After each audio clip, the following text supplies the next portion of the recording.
One of our next guests is the host of the podcast, What's Ahead? And oh, by the way, he also happens to be the chairman and editor-in-chief of Forbes Media and twice ran for the GOP nomination for president. Steve Forbes is in town to speak at a joint luncheon with the Kiwanis and Rotary Clubs of Birmingham and will be the guest speaker tonight at Sanford. He joined us in studio along with Jenny McCain. Good to have you both with us this morning. Good to be here. Thank you. Counselor, I will start with you. We know the luncheons are closed, but not this event tonight at Sanford. So what do people need to know? It's 7 o'clock at Reed Chapel at Sanford, and we've got some room. Would love to have you.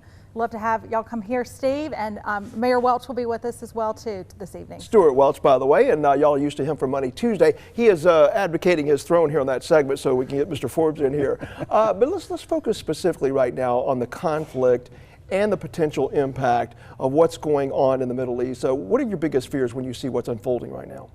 My biggest fears is that Hamas will be allowed to fight another day. And I think this is bringing up the issue. What do you do about Iran? Iran is on the verge of becoming a nuclear power. Are we going to let that happen? Will the Israelis let it happen? I don't think they will. So this is far larger than the horrors of what happened on October 7th or what's going to happen in Gaza itself. Iran wants to control the Middle East. They want to control that oil. We have to stop them one way or the other. When you see other foreign countries like China, Russia trying to get involved, does that make it more nervous for Americans? Well, sadly, those countries think the U.S. is in decline, that we're a declining nation. And so China has made it very clear they want to run the world their own way. So they've become very belligerent. They're trying to cut off the South China Sea, which is where almost half of the world's trade goes through. They want to turn that into their own lake. And at the time they're building their Navy, we're cutting the size of our Navy. So the world doesn't take us very seriously, and we see what that leads to. But meanwhile, that is adding to some of the angst that a lot of our viewers are feeling right now with their finances. You got high interest rates. There are some job creation in some sectors, but there's job losses in some sectors, and wages have not kept up with inflation. Overall corporate profits, I think I checked the last couple of quarters. You can correct me if I'm wrong. They were down. The Nonpartisan Economic Policy Institute, though, points out that since the second quarter of 2020, those corporate profits have actually contributed some to the price growth. So in your mind, when you look at corporate profits and the way they've been bailed out by the government, a lot of people are saying, why can't some of that go to the workers? What do you say? Well, instead of raising taxes, we should be cutting taxes, just as we did in the 1980s and turned a moribund dead economy into the most vibrant economy in the world. And the Federal Reserve has got to get off this kick that you fight inflation by depressing the economy. You fight inflation by having a stable value for the dollar instead of treating it like a yo-yo. So the Fed wants more unemployment. The Fed wants a slower economy. That kind of, it's like doctors 200 years ago. They used to try to cure you by bleeding you. That, of course, got rid of the pain and suffering because it got rid of the patient. That kind of economic malpractice has got to go. Crystal ball, do you think it's going to get worse before it gets better? You're going to have more choppy waters ahead. The third quarter numbers are going to be good. They're going to start to decline in the fourth quarter, but banks are now under pressure not to lend as much. They're going to raise capital requirements, which is a ridiculous time to do it. There are other headwinds. You look at what's happening overseas, that hurts investment climate. So yes, but I'm an optimist. I remember the 1970s, before any of you were born, when America was in malaise and in terminal decline, and we came back, and I think we're going to do it again. We always do. I appreciate you being so kind and trying to guess my age. In your mind, who would be the best choice for House Speaker? You. Anybody? And anybody. Just get somebody in there. And this gets to what people are now discussing. The lack of leadership.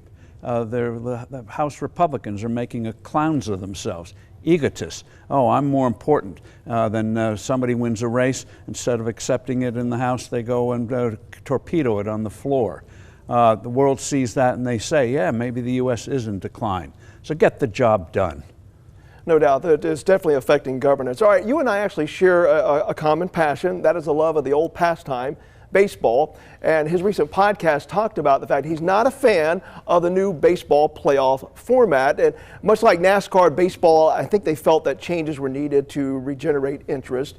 And in fact, in a recent Forbes article, by the way, they show NASCAR is doing better than expected. Not as good as they were in their heyday, but doing better than expected. Do you think there's any way baseball at some point will do better than expected with this format?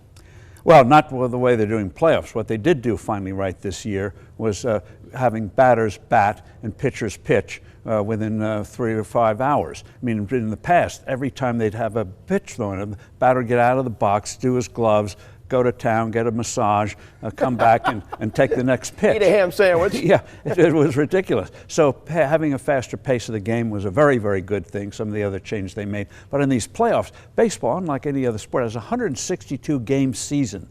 And yet in these playoffs, best 3 out of 5 or 2 out of 3. Ridiculous that after 162-game season, and baseball, unlike other sports, you can have a team that's lousy win games against a better team for a while. It happens all the time during the season. So they got to change that playoff thing, because it's ridiculous that a team can win 100, 110 games during the season, which is a big deal in baseball, and get kicked out early in the playoffs. Not right. I didn't mean to get him on his rant, but I actually share in that rant, because I remember when we'd only had 2 divisions, so in each league. So those were good times.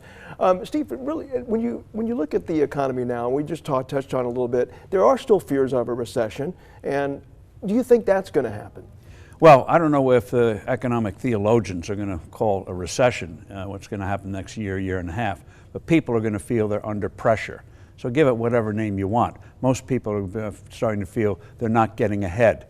Now, housing prices went up because of COVID and other things, but that's not cash. When you look at cash in the checking account, savings, ready, available cash, that's declining. So people are under pressure. The wages are barely keeping up now with inflation, in some cases still falling behind. The benefits they got from those COVID checks wearing off. So choppy times. And the government, unlike the 1980s, is not creating an environment where people can get out and do real things. There are now regulations. In New York City, they're banning pizzas, traditional pizzas, and everything that makes life nice. They want to get rid of. Gas stoves, you name it, they want to get rid of it. All right, Steve Forbes, you can hear more of him tonight. And Jenny, real quickly, tell folks what they need to know if they want to come tonight. 7 o'clock at Reed Chapel at Sanford. We'll hear Mr. Forbes and would love to have you. All right, Jenny McCain, Steve Forbes, thank you so much. We do appreciate your time, sir. Thank you. All right, we're going to take a break.